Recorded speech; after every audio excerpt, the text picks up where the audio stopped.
In part 3, I've talked about Real Monsters for the Super Nintendo. Now I'm going to take a look at Stimpy's Invention for the Sega Genesis. Yes, folks, this is the first time I ever played this game.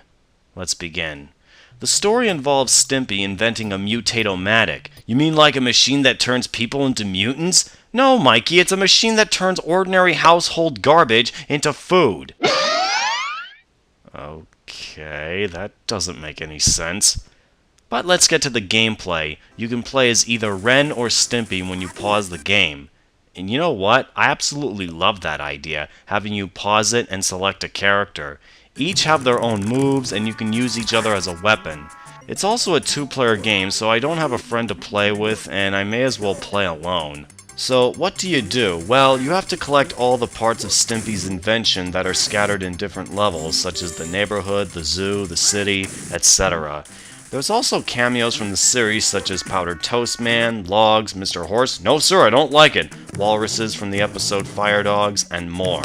I will say the controls are pretty awkward from what I heard from Helsing 920 in one of his God-Awful Games episodes. Not to mention you can slap the shit out of Stimpy just like Ren does in the show. I do recognize some of the game's music that were taken from the series, like the closing and opening themes.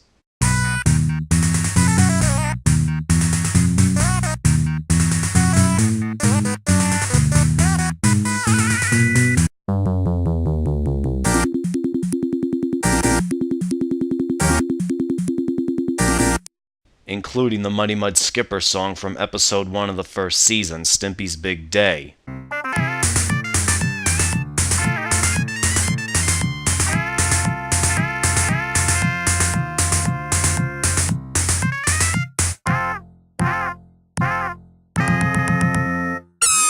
So far I've only beaten 2 levels, but in the city level I can never get past the bicycle part. It was, in the words of, again, Helsing 920, a pain in the ass.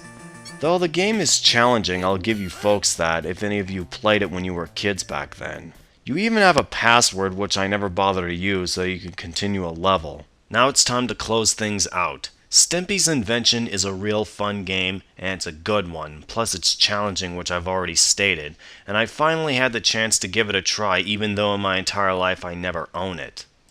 Anyway guys, this concludes what I like to call my 4-part review on Nicktoons based video games. So until then, in the words of Big Al 2K6 and Darks Novia, this has been Biako, over and out.